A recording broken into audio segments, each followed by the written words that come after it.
Hey everyone, it's Final Round and my name is Jordan and welcome to Wednesday's game, the Pacers versus the Knicks game 2. Somebody asked me if I'm going to have an intro for my videos, and that is my intro. I used to have a little thing and it just takes up time. Nobody wants to sit there for a few seconds and watch the same exact thing every single video. So I took my intro away and now I'm wasting time where that intro would have been.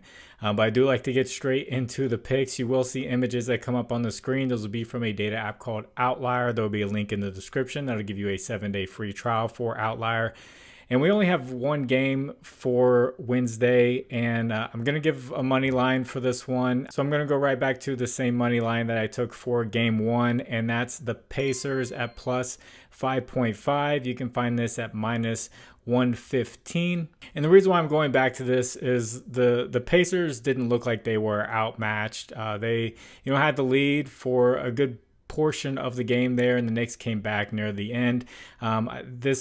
I feel like this series is going to be competitive. We have the Pacers, who are very good on offense. They play quickly, and their defense isn't that great. And then we have the Knicks, who have a very good defense, but they're offensively, for a big portion of the season, they were shooting the lowest field goal percentage of the season. So their offense isn't the best in the world. It's really a lot of Jalen Brunson and, sometimes Josh Hart, DiVincenzo, and with OG, who they picked up, but they got rid of RJ Barrett, who's more offensive minded for OG. So it's a conflict of styles, and I think these are going to be some close games, and the Pacers could even come out with a win in a few of these games. So the Pacers have covered this line in 7 out of the last 10 games and 4 out of 4 games against the Knicks this season. And when it comes to the Knicks in the playoffs, they have only covered this line one time, and that was in game 1 against Philadelphia. The rest of the playoffs, they have not been able to cover this line. Their games have been close. So with that said, jumping into some of the player props, I did notice I was taking a lot of plus money plays or some very close to even money plays at like minus 105.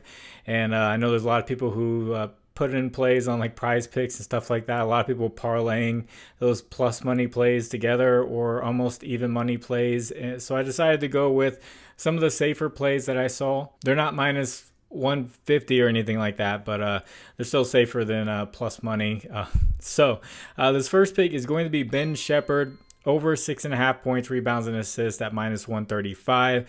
He's gone over in 10 out of his last 10 games, and he did play well coming off the bench in game 1. He played 18 minutes. He had 8 points, 2 rebounds, and 2 assists. Also, earlier in the season, on February 1st, he played 22 minutes against the Knicks, and he was able to go over this line. And then on December 30th, he played against the Knicks, and he only played 1 minute, so he didn't go over. So when he gets the minutes, he has gone over against the Knicks 2 out of 2 times. And if you guys could, please like the video, and if you haven't, please subscribe to the channel. If you have a little bit of extra time, could you leave a comment for the algorithm? You could just say anything, and that helps. This next pick is going to be sticking with the theme of the Pacers bench. The Pacers bench was huge in that game 1 with like TJ McConnell, Ben Sheppard, and Obi Toppin. And I like Obi Toppin over 13.5 points plus rebounds at minus 125. He's gone over this in 6 straight games. He missed in game 1 of the series against the Bucks, and ever since then, he's been playing great. He's gone over 3 out of 4 times against the Knicks this season, playing around 20 minutes a game. So he's just been on fire in those 20 minutes that he gets, and he scores very quickly. Some of these he's been hitting in the first quarter he just comes out and scores like 9 points and gets a bunch of rebounds in the first quarter and just knocks this one out. And if you guys didn't know about Obi Toppin, he was the 8th overall pick of the New York Knicks in 2020. They traded him away. I had to go look up the trade details because I knew he played for the Knicks, and I was surprised to see they traded him away for 2 second-round picks in 2028 and 2029. That's the only thing more disrespectful than that is just 1 second-round pick that they would trade for. So I'm all for the Obi Toppin revenge tour here, and for him to go over 13.5 points plus rebounds at -125. Before I get into this last pick, I want to shout out my partners: Underdog Fantasy, Sleeper, ParlayPlay, and ChalkBoard. Use promo code FinalRound11 on any of these. They'll match your first deposit. And there will be links in the description. I'll take you straight there with the promo codes, and thank you to anyone who uses those. This final pick is going to be a Nick, and I took his under a couple of videos ago, and it's going to be Donte DiVincenzo over 17.5 points at -118. And the reason why is he's out of the doghouse with Tom Thibodeau.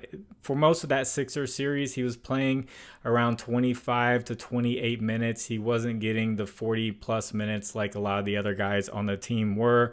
And then in that closeout game, he ends up playing the entire game, all 48 minutes, doesn't come off the court, and he plays great, and they end up winning that game. So coming out in game one, he goes and plays 44 minutes and drops 25 points. So I looked at the last month of the season. The Pacers actually give up the 6th most points to the shooting guard position, and Donte DiVincenzo has gone over this line in 3 out of 4 games versus the Pacers this year. And I went and decided to filter with Outlier just to see how he's done playing 40-plus minutes in the season. He's gone over in 79%, so 80% of games this season playing 40-plus minutes, he has gone over this line and scoring. So I'm looking for him to come out and continue to shoot a good volume amount of shots and go over 18-plus points. And taking a look at things, Jalen Brunson's points line is absolutely insane. I think the last time I saw a guy points, I don't even think Joel Embiid during the regular season got close to that, but it's at 37.5 right now at this moment. I know he's been scoring 40-plus, but I don't know if I could take that. Like any bit of like foul trouble or something to take him off the court with less minutes just ruins that line. So I'm not going to go with Jalen Brunson. And when it comes to passing, his assist line is pretty high, and the Pacers are actually pretty tough against point guards, giving up assists. And I don't know if it's because of their defense. I think it has more to do with the other players are able to just score more easily, and they don't need a point guard to set them up for shots just because Pacers defense just isn't that good. So just a few things that I saw. Maybe Tyrese Halliburton under points. He hasn't been scoring well. Pascal Siakam under points looks good, but he did seem to find a little bit of a groove later in the game.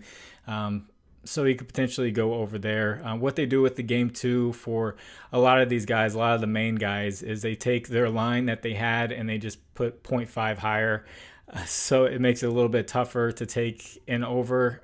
Then you see guys like Donte DiVincenzo where they crush their line and they just can't put it up that high and then add 0.5, or you're definitely going to take the under on it. So if you'd like to discuss these lines further, I have a Discord. Link is in the description. You can hop on in there. There's conversation going on about baseball, basketball, and soccer and all kinds of things. So it's free. You can hop on in there and just share plays with other people and bounce ideas off of each other. And I'm filming this before the Cavaliers and the Mavericks games, so I don't have any recap of those, but I do have a recap of the night before. I did have the Pacers money line plus 5.5. That hit. I had Andrew Nembhard over 6.5 rebounds and assists. He did not go over that line. He got in foul trouble a little bit early, did not play all of his minutes. So that one was tough. And then Jalen Brunson over 33.5 points. He was looking maybe like a sweat going into the fourth, but then he just made it look easy. And then Timberwolves, I have the spread at plus 5.5. That hit pretty easily, obviously, because it was a blowout. And then I had Anthony Edwards over 28.5 points. He was one basket away, and like I had explained, if he takes 20-plus shots, he goes over this line. He did not take 20-plus shots because he didn't need to take 20-plus shots to go over this line. And then Mike Conley, I literally have all my notes. I have Mike Conley over I had Mike Conley over rebounds and assists at 8.5, and he went over this, and it was at minus 130. And then I looked at his PRA, which was plus 102, and I was like, wow, he's still hitting that, and it's plus money. So I'm going to switch it to that. So I literally crossed out the rebounds and assists. And of course, he went over rebounds and assists, but he doesn't go over point rebounds and assists. So that's what I'm talking about with the plus money plays. So I'm just going to, just stick with my gut, even if the payout is a little bit worse, and not try to go for that higher payout. And then one I got some flack for was Nikola Jokic under 21.5 rebounds plus assist. And I showed the numbers. He had gone under every single game this year against the Timberwolves, and that's with Rudy Gobert on the floor. So I filmed these the day before, and then later in the day, they start to say Rudy Gobert is going to be questionable for personal reasons. And then there's news comes out about his flight. He's going to make it in time. There's been delays in Denver, but he's going to a smaller airport, and he's going to make it. And then right before game time, he's out. And then people were asking me, they said, he's out, and do you still like Jokic? And I was writing in the comments, no, do not take Jokic under. So that's just one of those that sucks. And of course, Jokic ends up going over, even in a almost 30-point blowout. So the read was there. We just didn't have the right guy on the floor who would fight for those rebounds and take those opportunities away, because Jokic did get a ton of offensive rebounds. Those ones where you get an offensive rebound, miss, and keep doing that. He doesn't do that kind of stuff with Rudy Gobert out there. But anyway, hope you guys do well for Wednesday. I know it's just one game, so take it easy, take it light. But God bless you all. It's Final Round. My name is Jordan. I'll catch you on the next one. Bye.